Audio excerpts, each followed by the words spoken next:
Good morning, everyone. Welcome to First Unitarian Church of Hamilton. I am Reverend Danny Weber, and I use they, them pronouns, and I am so excited to be your worship leader this morning. Before we begin, I wish to welcome you here, both in the sanctuary and those who are joining us online this morning. We welcome you today, whatever the circumstances of your life, in the many ways we identify as individuals, and in the diversity of how we love and how we live. In this house of faith, we are all included as we search for truth, build community, and strive to make the world a better place for all. As we begin our service today, I would ask that everyone in the sanctuary please turn your phones to worship mode. If your phone doesn't have that setting, it might also be called silent. And if you would like to access our hearing assistance system, you can also use your phone. Feel free to use your phone to use the hearing assistance system. If you were in the building a little bit earlier, you might have seen that there were a bunch of announcements projected on our slides and on the TV out in the main room. I'm going to go through them very quickly. You can find any of these announcements in our weekly newsletter that goes out. First, very excitingly, we have a new activity. It's called Music and Munchies, and it is open to an open community event for parents with young children. This will be happening on the first Sunday of every month, starting next weekend, and it'll be from 3:30 to 6:30 in Fellowship Hall. An opportunity for young families to gather together in a child-friendly environment and share joy of music. It's a free-flowing event, so come as you feel you are ready, and there will be a potluck at the end of the afternoon. We have an event, euchre tournament on February 21st, and journey groups, which you can sign up for. If you'd like to know more about a journey group, come and talk to me. And we are in the process of gathering and training volunteers to help us host worship on Zoom and coffee hour, worship and coffee hour on Zoom. The training is very, very easy, and if you already know how to log into Zoom, you're halfway there. If you are interested, or if you are staying at home on Sundays to watch the service, please let us know, and we'd be happy to create a roster for hosts. It takes a great team of people to put together a worship service each and every week, and today, helping out behind the scenes, we have the UU Hamilton Choir, led by Cindy Carey and accompanied by Rachel Derry. Thank you for all of your hard work over the last few weeks. In the tech booth, we have Josh McIntyre, Claire Miles, and Chase Tapley, and John Elliott is helping out on Zoom today. Ushers are Jean Jacobs and Barb Wallace. Worship assistants are Ian Johnstone and Craig Howarth. I also wanted to mention Doreen Knowles, who helps out with the order of service every week. Thank you so much, Doreen. And we have Mary and Tanya hanging out with our children this week, as well as our OWL team, Elizabeth Beckett, Martin Dooley, Audrey Johnman, and others. This is the group that is taking on the work of teaching our teenagers about healthy relationships and sexuality education, so they're doing a lot of important work too. Thank you to all of the numerous people that it takes to create a worship service and the incredible amount of volunteers that are around this building all week. I'd finally like to introduce you all to Jody Aberdeen, our speaker this morning. Jody is new to our congregation and found us by way of friends and coworkers. Jody is a 44-year-old author, writer, and admin assistant at the City of Hamilton and uses he, him pronouns. Jody is a third culture Canadian, having been born in Trinidad and Tobago in 1980, but coming to Canada in 1981 as an infant, living his whole life in the Greater Toronto Hamilton area and now calling Dundas home. He graduated from McMaster University in 2004 with an honors BA in History and English, minoring in political science, and is the former president of the McMaster chapter of Phi Delta Theta fraternity. Jody is active in a variety of community groups and organizations in Hamilton and shares an apartment with his 2 rescue dogs, Bella and Atlas. Jody also asked me to let you all know that even though he is very friendly and outgoing, he's actually an introvert. So please do not take it personally if he decides not to stick around too long during coffee hour. He will probably be tired and attempting to recharge for work tomorrow morning. Jody, would you come up and light our chalice for us? And you'll have to do both of them, please.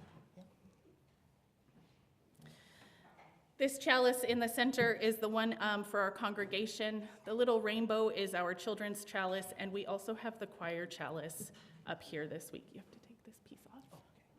There you go. We tender this flame, opening the book, turning to a page yet to be written, opening a story yet to be told. May we fill this fresh page wisely. May we write a new story into being. May we together inscribe the page with hope. And our unison words, if you will please join me. May this flame be our light of friendship and love.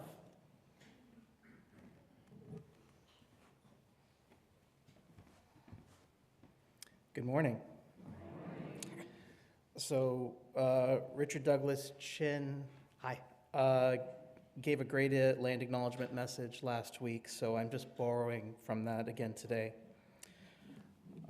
Rick Montour of McMaster's Indigenous Research Institute has said that land acknowledgements are a settler thing, and that the traditional Haudenosaunee Iroquois who comprise the 6 nations, the Mohawk, the Oneida, the Cayuga, the Onondaga, the Seneca, and the Tuscarora, simply give deep thanks for this land around Canadario, Lake Ontario, or sparkling water, promising to share with and care for all our relations, 4-legged ones, winged ones, swimmers and crawlers, rooted and non-rooted relations.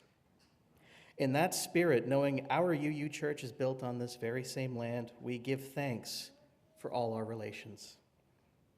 We also pray that as people of a world still brutally impacted by genocidal colonialism and land conquest, we learn to follow the example of the Haudenosaunee and resist the violence. To the 6 nations and for their great confederacy of peace, created by Daganawida, the peacemaker, long before European arrival on Turtle Island, we say, Niawa. To the Mississaugas and Anishinaabeg peoples who share in the dish with one spoon, we say, Miigwech.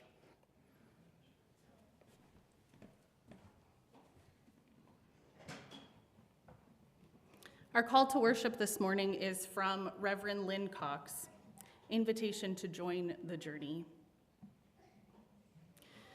Come, you accident pilgrims, who find yourself on a journey of surprise and wonder. Come, you who emerge into this place as an act of liberation. Come, you who seek a life of mindfulness and a place to test your thoughts. Come, you who bring hearts of all kinds, heavy hearts, rusty hearts, hearts broken open in revelation, hearts full of love to share. Come, you who seek courage, and you who have more courage than you realize. Come, you who stand behind the curtain, gathering up the resources to claim your truth. Come, you who have been in a bubble, you who are poised for transformation. We begin our story again, gathering courage, love, mindfulness, and a sense of purpose. We gather as people of all ages, all different abilities, different backgrounds, and different perspectives. We share a covenant, a direction of our shared journey, and a commitment to encourage and challenge one another to spiritual growth. This path will ask much from us. Let us move forward with love. Let us move forward with appreciation for one another. Let us move forward knowing we are not alone. Whoever you are, and whatever your gifts, you are welcome to join us on this journey. And we are going to begin our journey this morning with singing together hymn number 1014 in the Teal hymnal, 1014, Answering the Call of Love. The words will also be on the walls behind me.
I should have warned you all that the words in the hymnal have been changed. In case you were holding this song used to be called Standing on the Side of Love.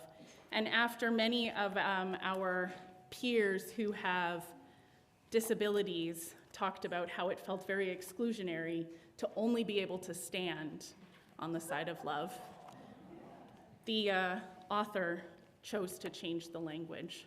So a way in which we, as a living faith, continue to change our words and understanding of the world.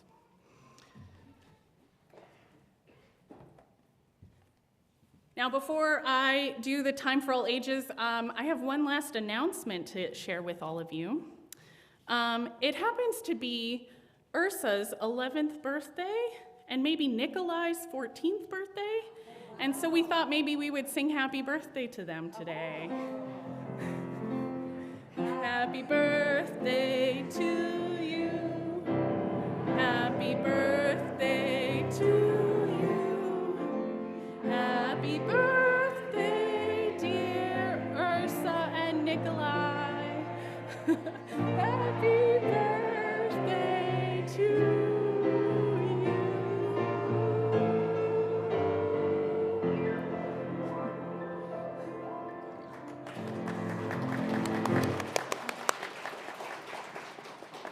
I think Nikolai might be in the owl classroom.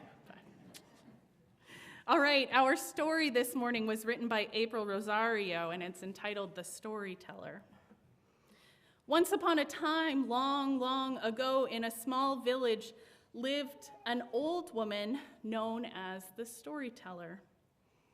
She had been part of the village for as long as anyone could remember, but no one actually knew where she was from. It didn't matter, though. Everyone in the village loved her and sought her out because she was known to have the best stories in the land.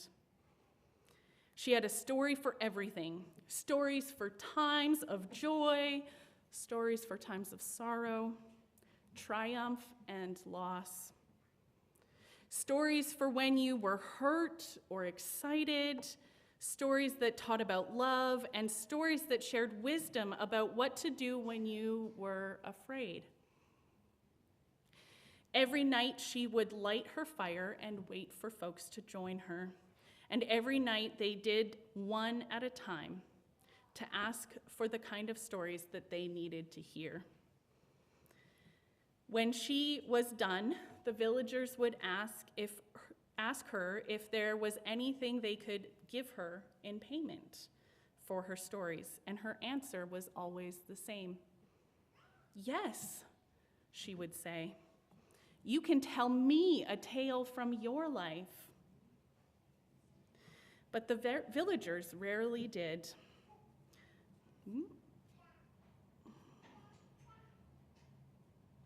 The villagers rarely did. Most often, they would leave her a small homemade gift instead and keep their own stories close, fearing judgment or ridicule. One day, a young man, burdened by a painful past, approached the storyteller. He had lost his horse in a tragic accident, and the weight of his grief was more than he could hold. He pleaded with her to share a story that might offer him peace.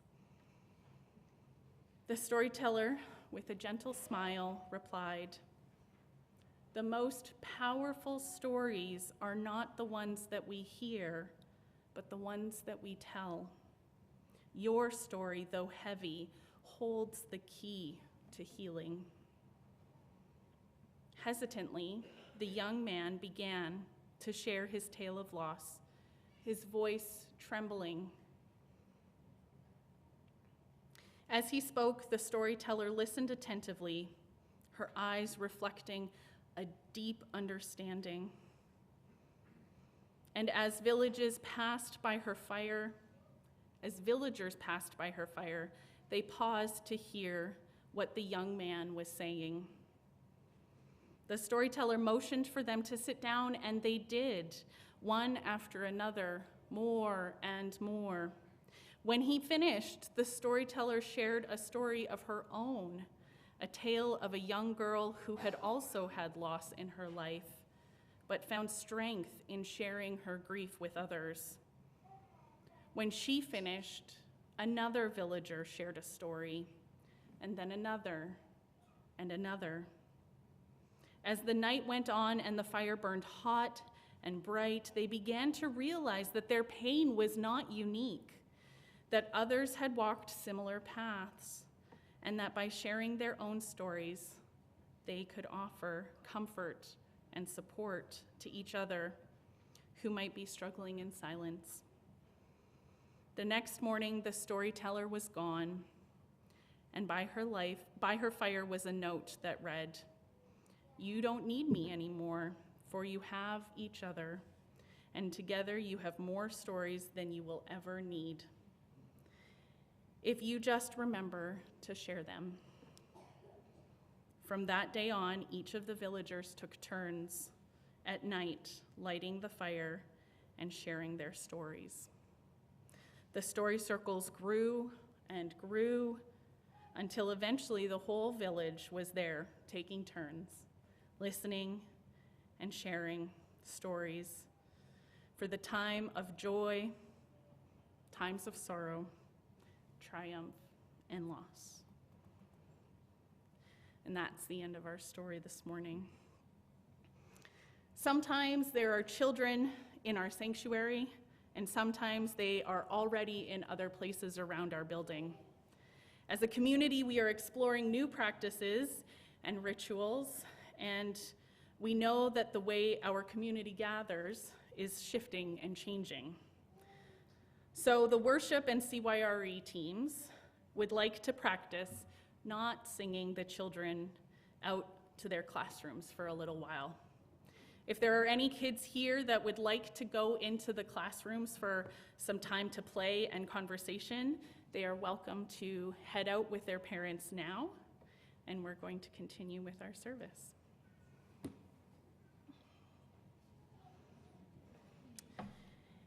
Every week in our church, we take up an offering.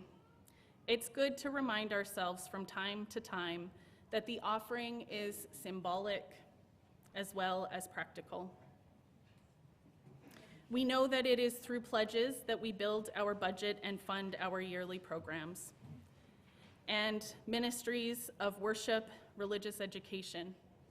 It helps us pay our staff and professional religious leaders, finance the comfort and beauty of this building, and we know that we could easily submit those pledges online or by check at any convenient time.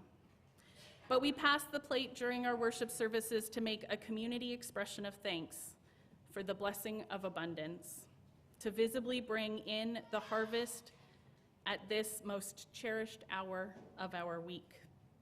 Our offering says that the act of giving is as essential to our spiritual well-being as anything else that we do on Sunday mornings. The morning offering will now be given and received in the spirit of grateful fellowship while our choir sings.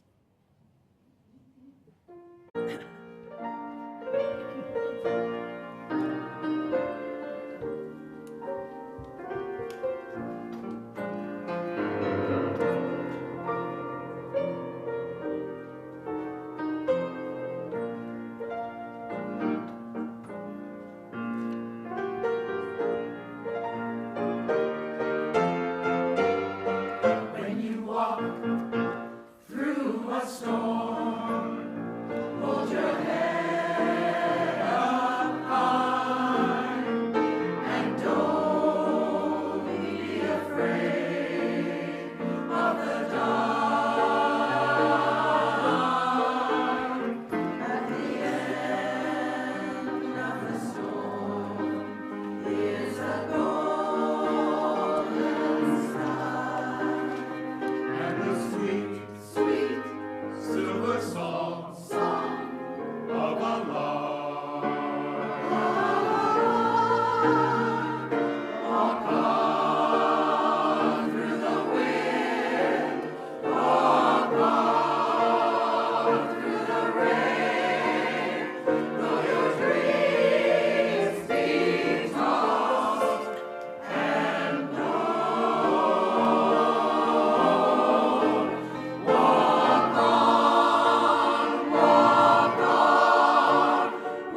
Your gifts in support of our ministries to one another and to the community are appreciated. Thank you. I invite you now into a moment of meditation. In these moments, I invite you to relax. Close your eyes if it feels comfortable in your body, and breathe deeply. Following our reading this morning, there will be a few moments of silence, and then we will have music. During the music, you are welcome to come to the front and light a candle for joy or sorrow in your life. This morning's reading is entitled Telling, and it's written by Laura Hershey.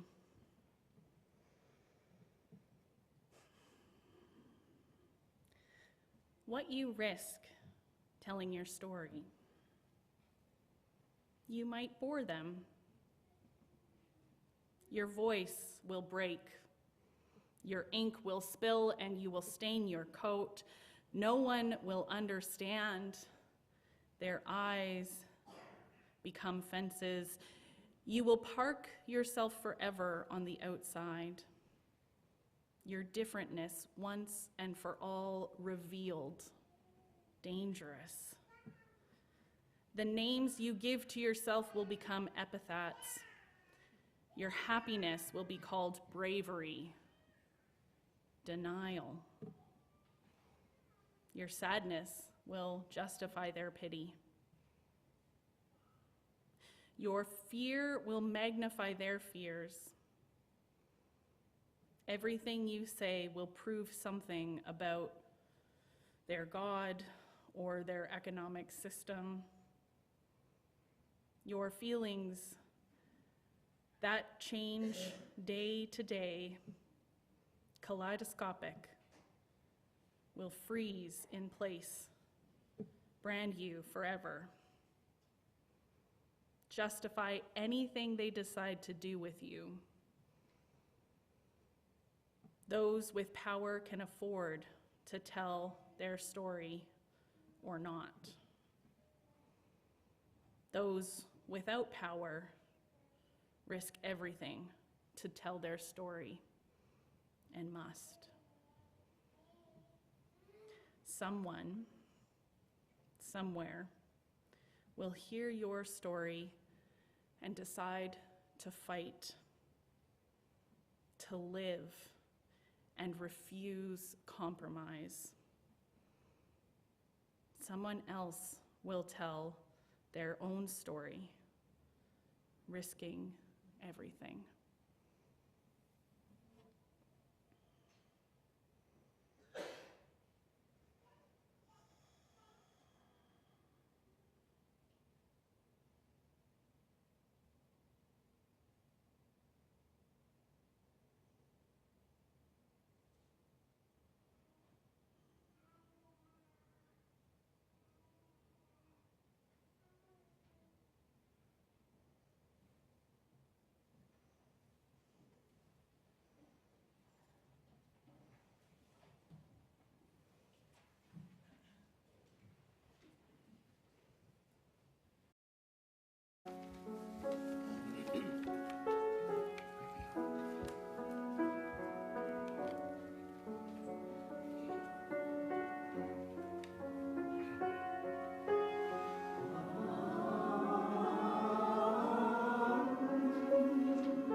Now to a time in our service when we affirm the ways that we are connected in this life.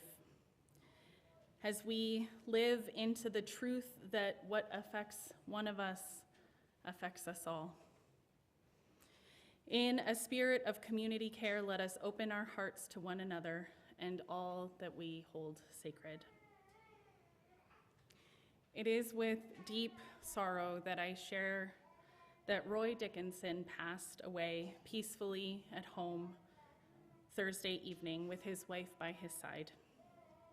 He would have celebrated his 90th birthday on April 10th.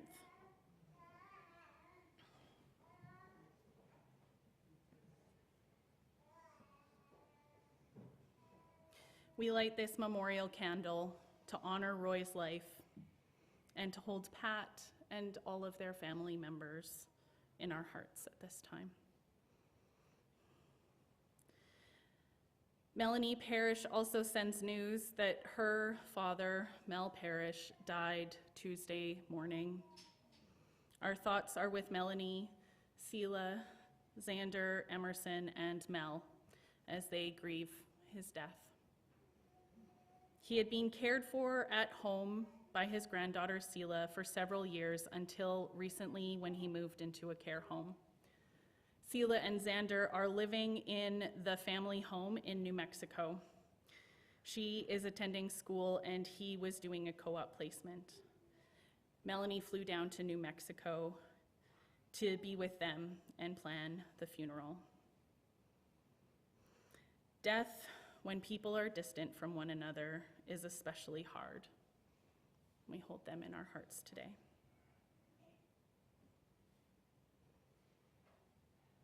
And we hold those in this space today with the reminder that we are never alone.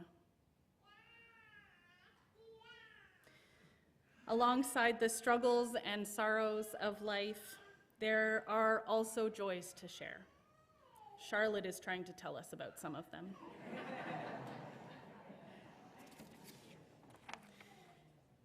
Karen Trollope Kumar also wants to share that her daughter Sonia, who came and lit our chalice on January 5th, gave birth to a cute little boy on the 23rd.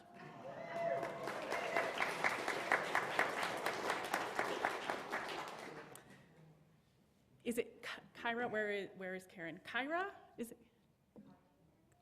Say it again. Kat. I think I still got it wrong. But he's looking very much forward to his future with the CYRE program. We celebrate the joys among us and rejoice in the happiness that flows through our community. If you would like to have a joy or sorrow shared with the larger congregation, you can do so by clicking the link on our church's homepage or by writing something in the binder on the side of the sanctuary. Sharing the tender moments of our life and witnessing one another is part of building the web of beloved community. May we continue to hold space for this community care and to share with courage and vulnerability. And I would now like to invite forward Jody.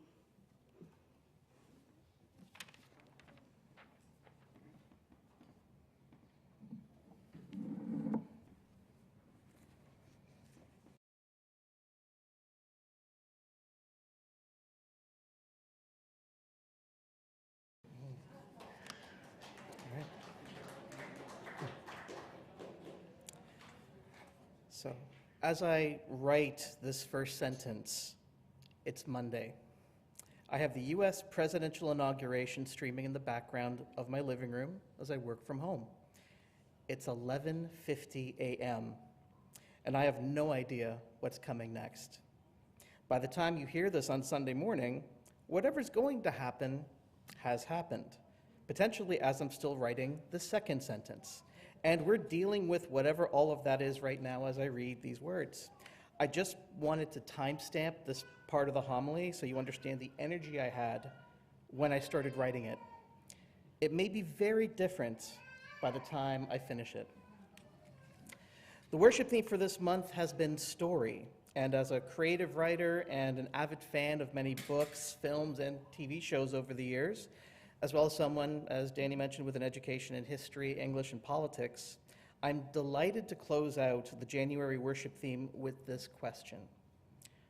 What new stories of the future are possible? Because we're talking about the future, there is no better genre, in my mind, to use than speculative fiction. So if there are any fellow nerds in the worship space and watching online, though this is for all of us, I see you, this is especially for you.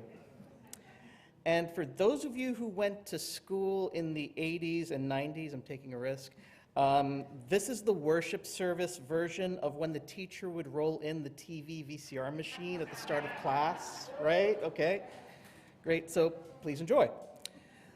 So that clip you saw from Star Trek Strange New Worlds, which was a show that was filmed, by the way, just down the road in Toronto, captures a vision of the future that also doesn't turn away from the unpleasant realities of today. It shows us that we can come back from disaster and rebuild better. It offers hope for the future at a time when hope is at a premium. This is and always has been the power of story. In times like these, when those advocating on the side of justice, of free worship, of equality and democracy are finding themselves weary and depleted, yet somehow unable to rest or retreat from the good fight, stories can help get us through. However, some stories can also work against us, especially the stories we have about how things actually are, also known as the facts. We're surrounded by facts and information, this is true. But facts often change and evolve with time, while our stories tend to remain locked in the past. Now, this is important because the stories we hold make some options for actions possible, but not others. And some actions are effective at doing the thing that we want them to do, but not others. If there is a mismatch between story and fact, the results can be disastrous.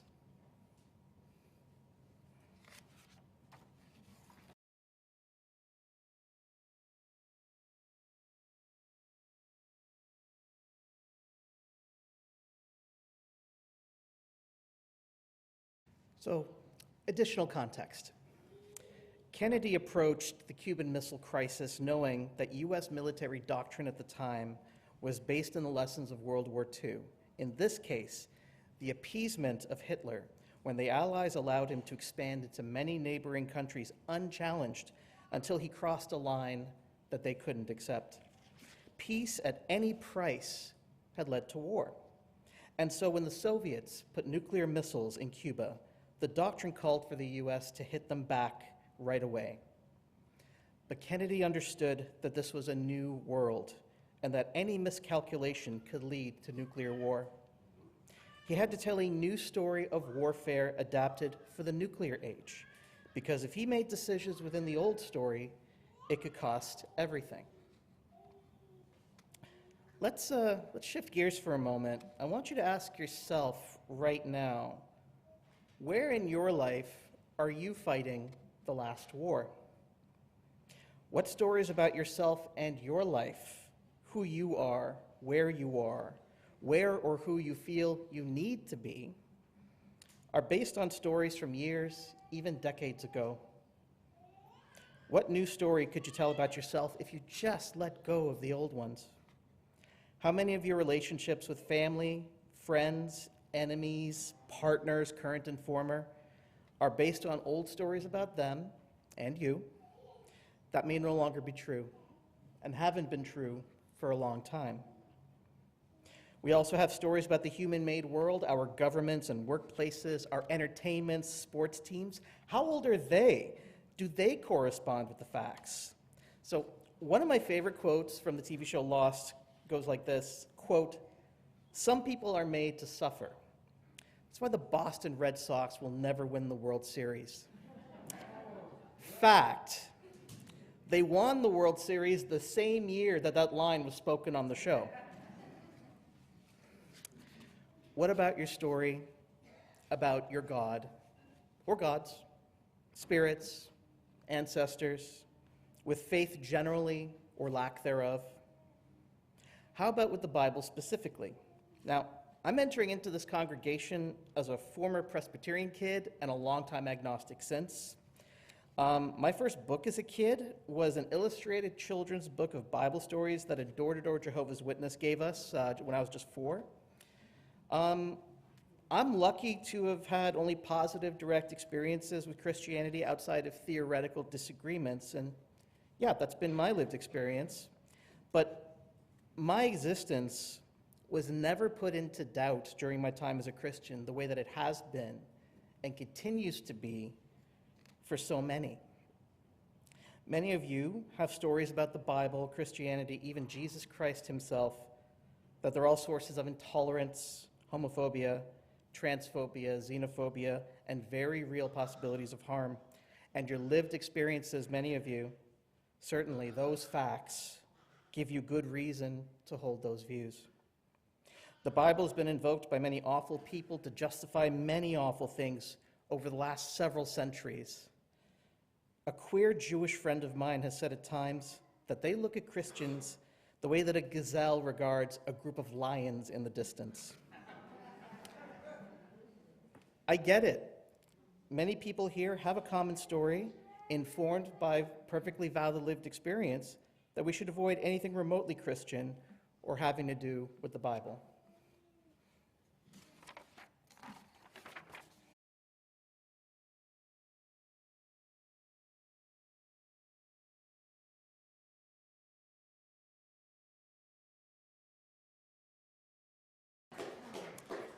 So, if it's true that the Bible can be invoked to justify hate, oppression, and very real acts of violence, who's to say that we can't use the Scripture to defend and protect the vulnerable and the marginalized? How could that look? I'll let you hang out with that question. That's a whole other homily for another day. As we're seeing now, 2025 is shaping up to be a year calling for tremendous resistance against the rise of reactionary forces all around us, at a time when time, energy, attention, and courage are at a premium. The changes are the fastest they've been in generational memory. The facts on the ground constantly shifting, constantly outstripping our old stories on how to deal with them. Stories such as finding the middle ground with those who disagree with you. How do you meet someone who's committed to erasing you halfway? Or the story of all fighting is wrong. Does that include your parents and grandparents who fought Nazis? Does that include fighting back against bullies, against forced displacement, against occupation, against annexation by your superpower neighbor who's just an hour down the way down the QEW, for example? Who benefits from these stories? Who do they serve? Where do they come from?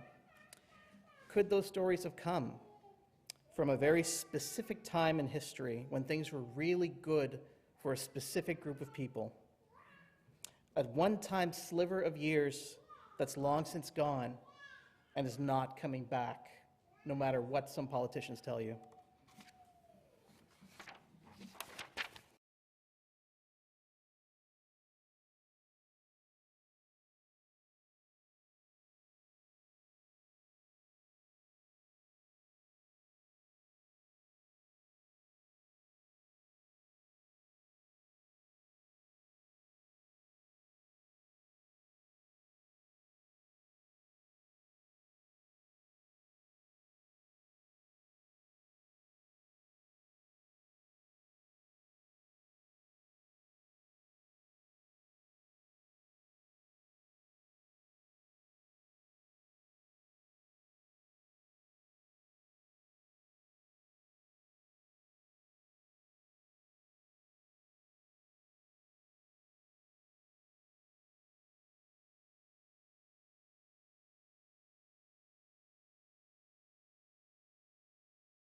Calendar in my room called My Life in Weeks that was gifted to me by some friends who are watching. Thank you. There are 4,000 little dots representing 1 week of life. And every Sunday, I fill in one of those little dots in marker. The calendar runs to the age of 95, but of course there's no telling what little circle will be the last one I ever mark. Many of us in here are actually closer to our endings than our beginnings, and no, that's not a crack on age, before you think that. Someone checked me on that when I was writing it. No one here is immune from illness, from accident, or unexpected disaster. We have the time. What will you do with the time, with those weeks? Will you contemplate brighter days ahead? Shall we contemplate one now?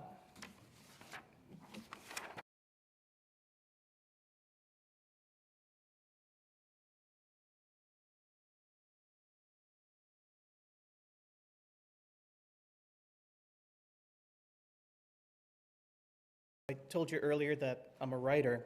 I have a science fiction manuscript that I've been developing for a year and a half. A story set 150 years from now in and around the Dundas Valley, in a world that looks pretty close to what we just saw. In this world, though, our descendants call the 4 post-World War II generations, they call us the kaboomers, the ones who blew up the world and left them to clean up the mess. In the ancestor practices our descendants develop, they sometimes hear our voices in deep meditation, calling to them, saying, sorry, we're so sorry for all that we did and failed to do. Whenever that happens in my story, our descendants in that bright ecological future scoff, get up from meditation, and go back to nurturing the brighter world that they created, no thanks to us. Personally, I am not comfortable with that story someday becoming fact. We started the homily with Star Trek, we'll end with Star Wars. A scene from the series Andor, and the site of the very first act of open rebellion against the Galactic Empire. Everything you know from the original films and the rebellion all started with a posthumous funeral speech from a beloved elder on the industrial world called Ferrix.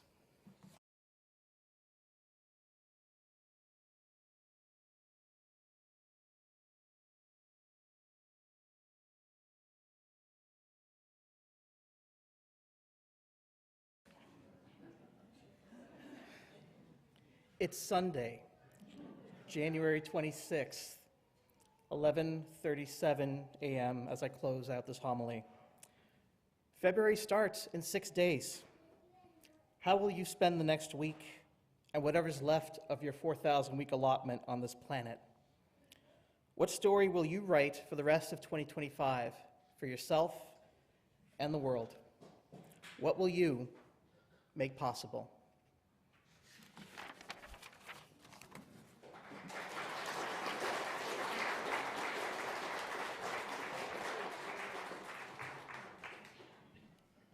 Thank you so much, Jody. We are now going to sing our closing hymn. It's Woyaya. I don't remember the number. 10:20. Thank you. 1028? Just 10:20. 1020 in the teal hymnal. Words will be projected on the walls behind me.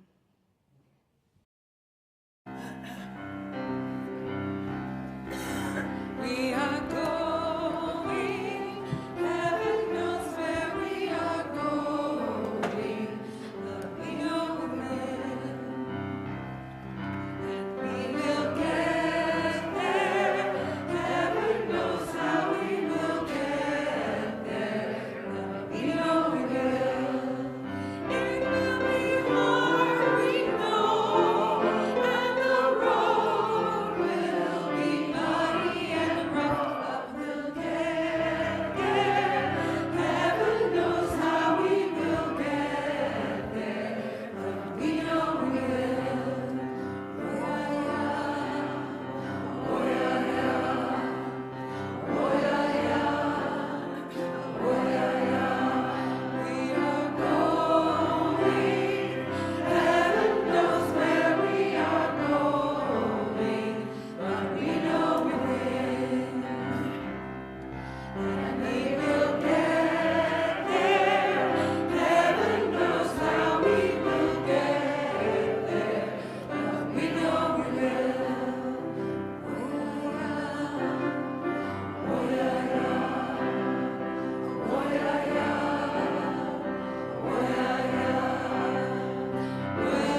May we have the courage to speak or write the stories within us that need to be told, the stories that make up our lives.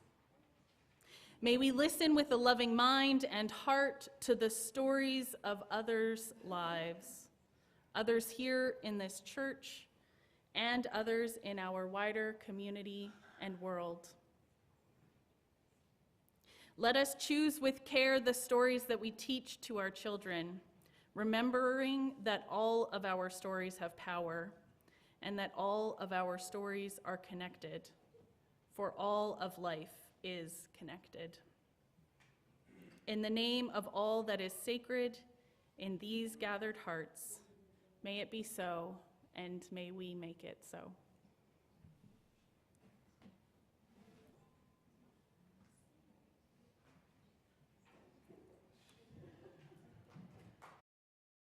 Okay. At some point in this song, we're all going to be clapping. And as you can see, we have music in our hands. So we're not going to be great at it. So I'm gonna this is in a great time signature, 5/4. So it goes like this. You do that? Right. You only have to do that one bar at a time. And then Rachel's going to come in and we're going to do it again. And I would try to do it over my head while I'm doing that. Thank you for your help. Turn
Water make the river, river wash the mountain. Fire make the sunlight, turn the world around.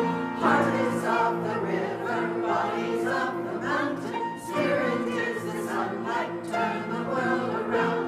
We come from the mountain, living in the mountain. Go back to the mountain, turn the world around. We come from the mountain, living in the mountain. Go back to the mountain, turn the world around. Whoa, so is the life of body walk. Ha, so is the life. Whoa, so is the life of body walk. Ha, so is the life.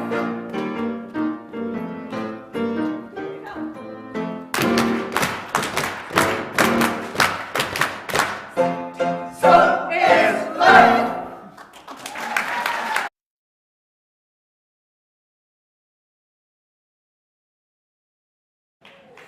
One final announcement as everybody is shuffling out of the room. We are having our budget information meeting happening in this room shortly. So if you're interested in knowing about the finances of the church, please stick around. We'll have some conversation about the meeting that'll be happening in 2 weeks.